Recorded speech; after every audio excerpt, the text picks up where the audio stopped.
Hola. A veces uno intenta entender textos con tanta historia como la Biblia, ¿no? O incluso conceptos que creemos conocer bien, como la paciencia, y puede sentirse como navegar sin brújula.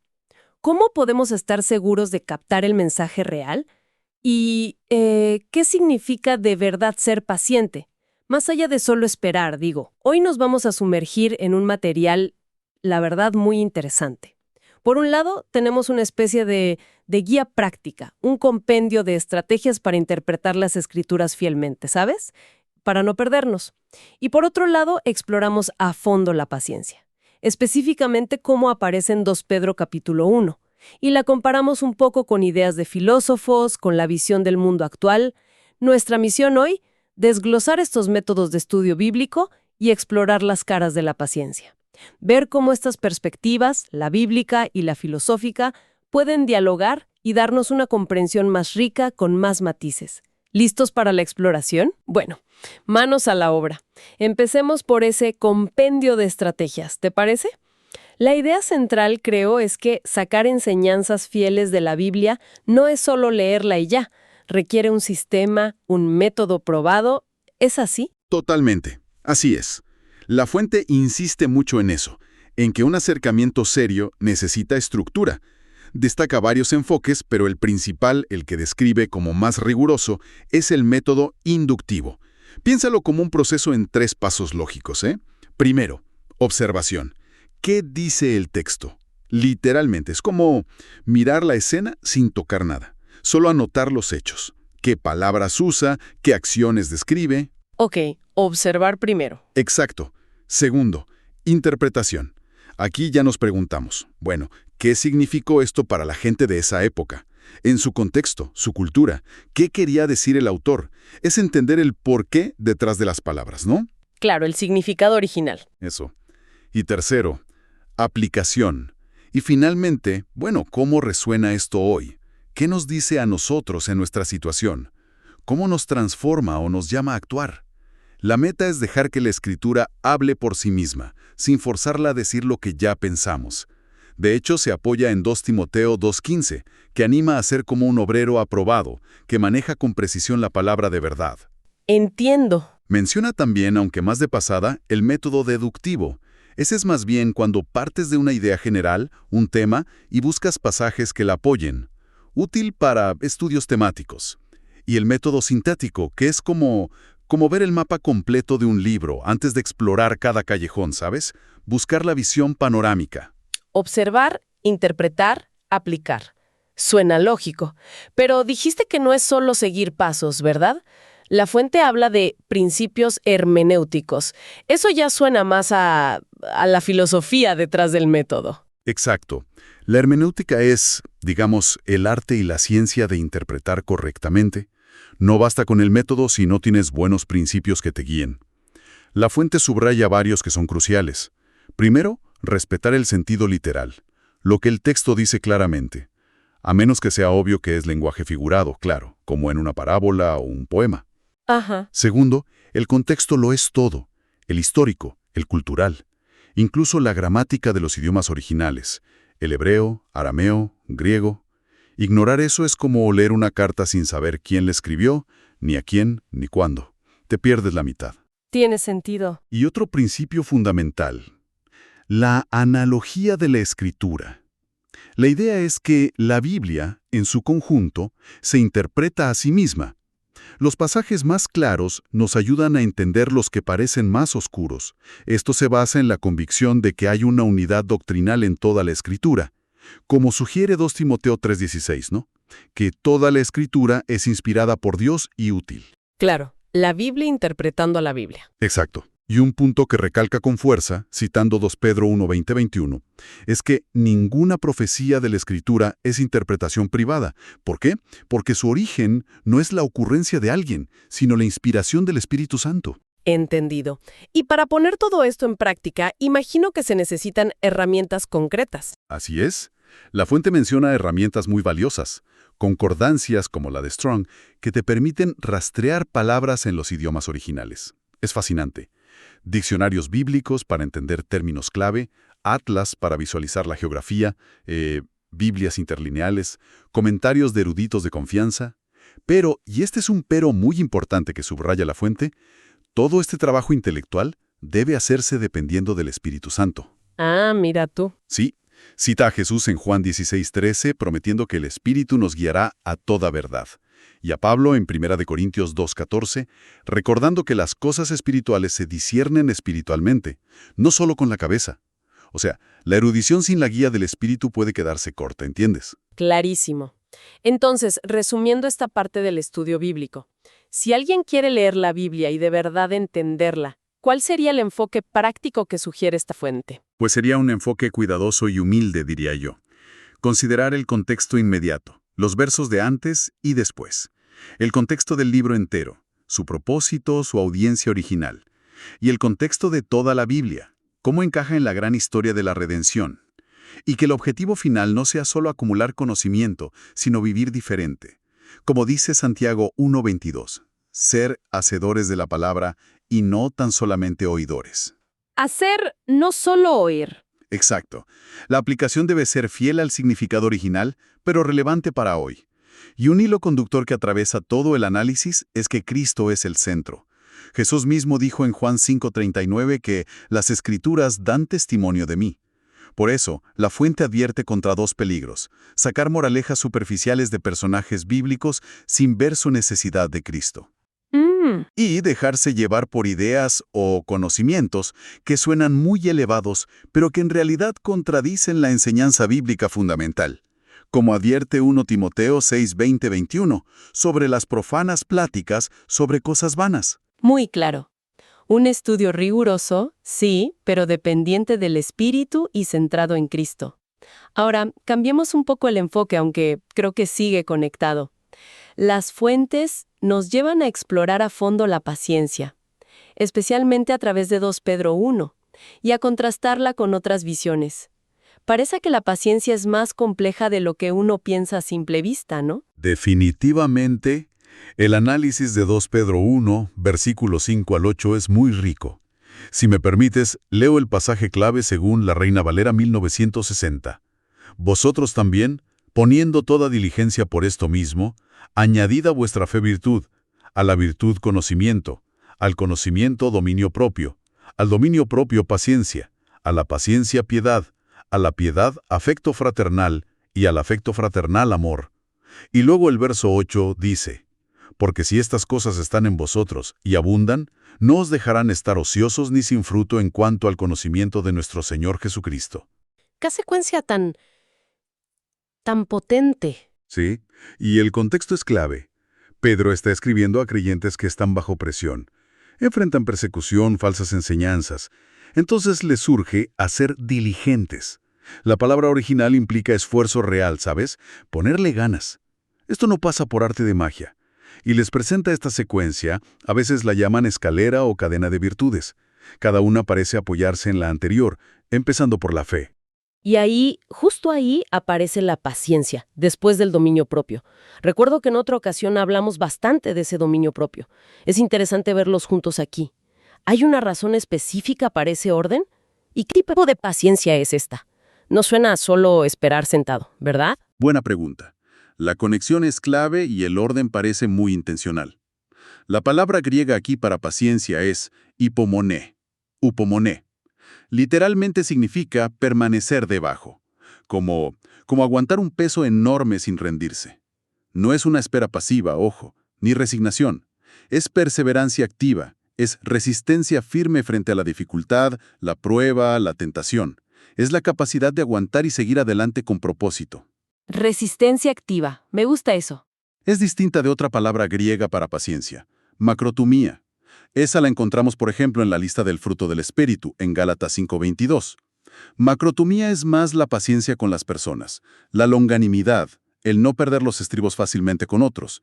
Hipomoné, en cambio, es más la resistencia ante las circunstancias adversas. Ah, qué matiz interesante. ¿Hipomoné es resistir la situación? ¿Macrotumía es aguantar a la gente, digamos? Algo así, para simplificarlo. Y la fuente argumenta que esta hipomone surge naturalmente del dominio propio, la encrateia que mencionaste. Es lógico, ¿no? ¿Cómo puedes resistir bajo presión, hipomone, si no tienes control sobre tus impulsos, tus reacciones? Claro, te desbordas. Exacto. Y ese dominio propio, a su vez, se nutre de la piedad, eusebeia, que es esa reverencia, esa conexión práctica con Dios en el día a día. Es como una construcción, ladrillo a ladrillo. Una de las fuentes incluso usa la imagen de una pirámide de madurez espiritual, con la fe como la base ancha y el amor ágape, el amor sacrificial en la cúspide. Me gusta esa imagen de la pirámide. Una virtud fortalece a la siguiente. Y para que esta hipomone, esta resistencia activa, no se quede en algo abstracto, ¿dónde más vemos ejemplos de esto en la Biblia? ¿Qué ejemplos dan las fuentes? Cita en varios pasajes que son como fotografías del hipomón en acción. Son muy gráficos. Primero, Santiago 1, 2, 4.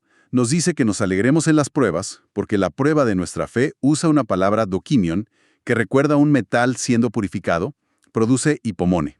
Y añade que ese hipomone debe completar su obra para hacernos maduros, íntegros. O sea, la prueba produce paciencia, resistencia. Exacto. Luego, Lucas 8:15. Es la explicación de Jesús de la parábola del sembrador. La buena tierra son los que oyen la palabra, la guardan en un corazón bueno y recto, y dan fruto con perseverancia. La palabra ahí es hipomone. Sin esa resistencia, el fruto no llega, se pierde. Qué importante. También Hebreos 12, 1, 2. Nos anima a correr con paciencia hipomone la carrera que tenemos por delante. ¿Cómo? Puestos los ojos en Jesús.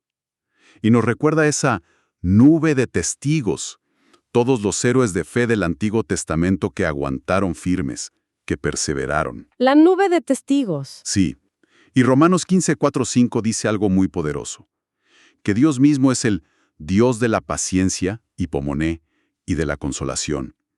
Y que las Escrituras, con sus historias piensa en Job, en Jeremías, nos dan esa misma paciencia y esperanza. Hablando de Job, él siempre sale como ejemplo de paciencia, ¿no? Totalmente. La fuente lo presenta como el ejemplo supremo de hipomone bíblica. ¿Qué manera de resistir en medio de un sufrimiento casi inimaginable? Santiago 5:11 nos recuerda la paciencia de Job. Él no solo esperó pasivamente, ojo. Él perseveró en su fe, cuestionó, luchó, pero resistió. Es verdad, no fue pasivo. Y finalmente, volviendo a 2 Pedro, pero en el capítulo 3, versículos 9 y 15, se habla de la hipomone de Dios mismo. Él retrasa el juicio, dice Pedro, no porque sea lento, sino por paciencia, macrozumía en este caso, paciencia con nosotros, queriendo que todos se arrepientan. Su paciencia tiene un propósito salvador. Es una visión muy potente de la paciencia. Definitivamente no es debilidad, sino una fuerza que resiste, que persevera. Entonces, más allá de solo aguantar, ¿qué revela esta hipomone sobre nuestra fe? ¿Cuál es su significado más profundo según estas fuentes? Teológicamente, la fuente extrae varias implicaciones importantes de la hipomone. A ver, primero, es un termómetro de nuestra fe. Cuando somos pacientes hipomone en las pruebas, estamos demostrando en la práctica que confiamos en el control, el poder, el amor de Dios, aunque no entendamos qué está pasando. Es una declaración de confianza. Confianza en acción. Segundo, es señal de madurez espiritual. Como dice Proverbios 14:29, el que tarda en airarse es grande en entendimiento.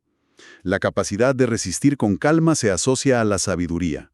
La impaciencia impulsiva es más bien infantil, ¿no? Sí, tiene sentido. Tercero, produce fruto duradero.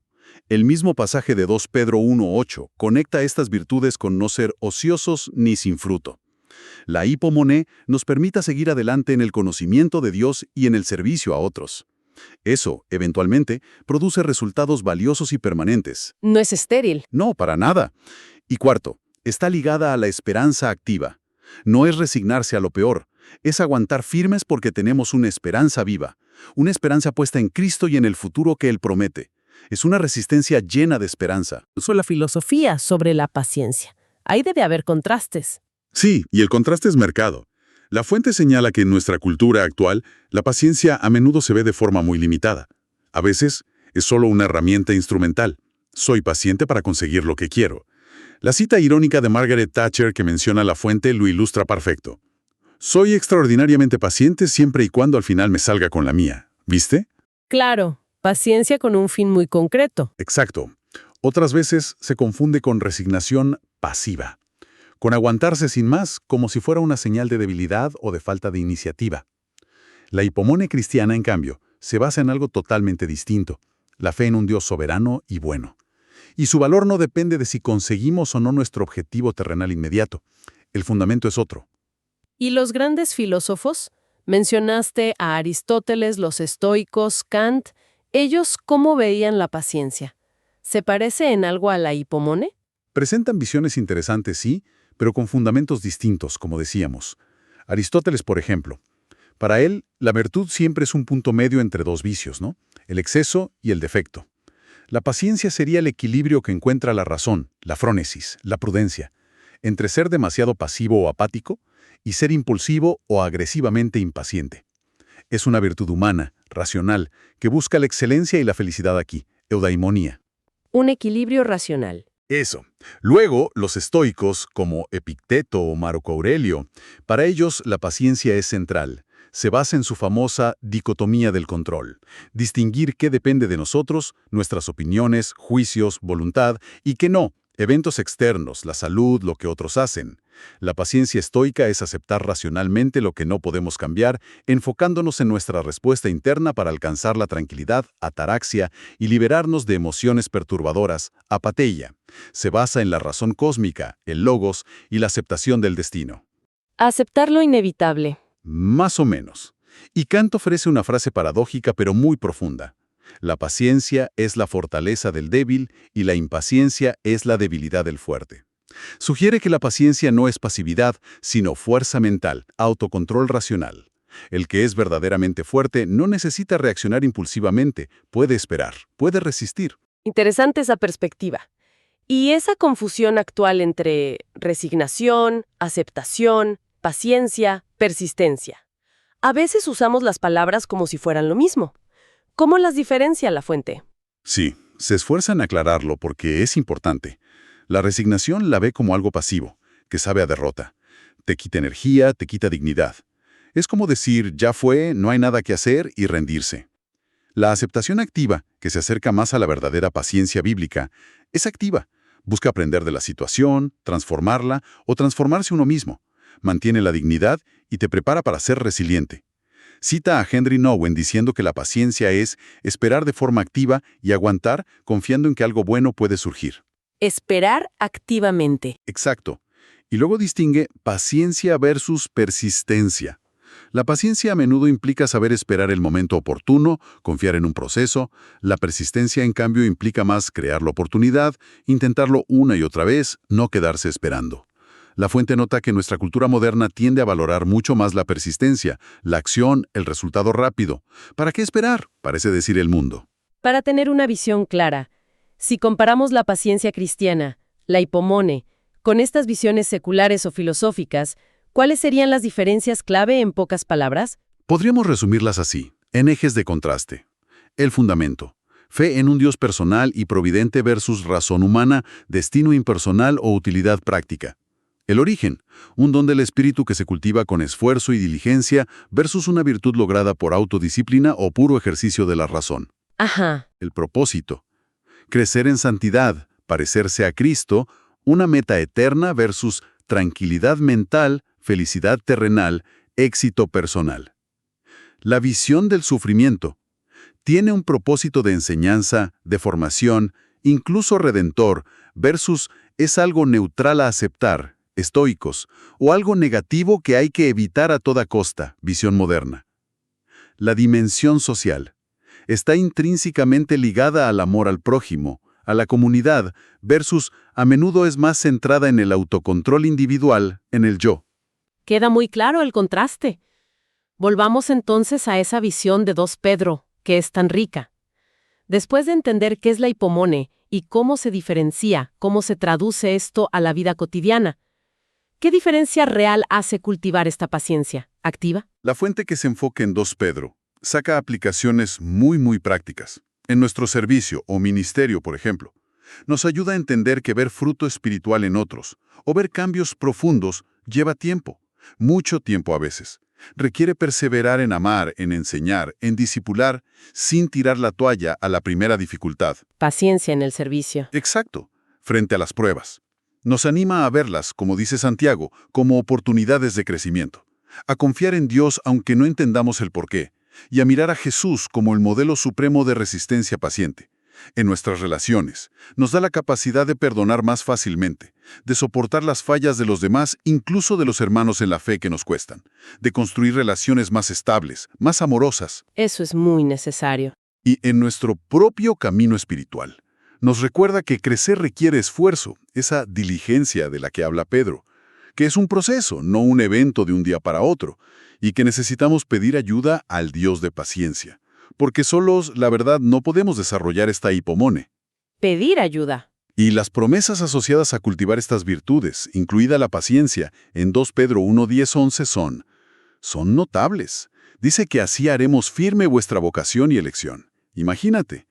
Asegura que así no caeréis jamás espiritualmente hablando, nos guarda del estancamiento de desviarnos y promete una amplia y generosa entrada en el reino eterno.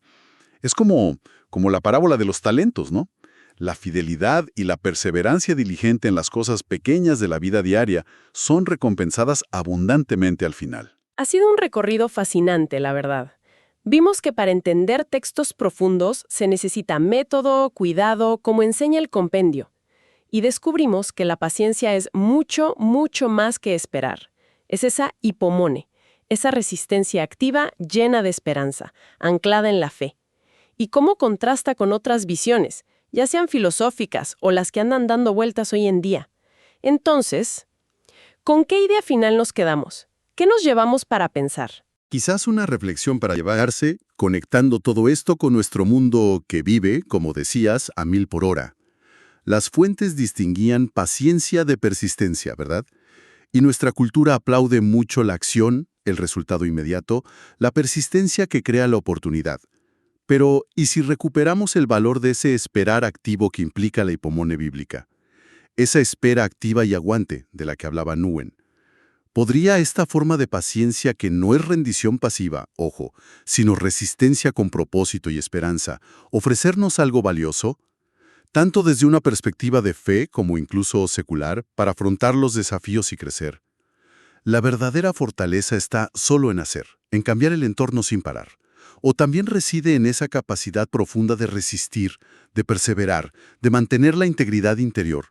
Quizás confiando en algo o alguien más grande que nosotros mismos. Ahí queda la pregunta, ¿no? Algo en que pensar.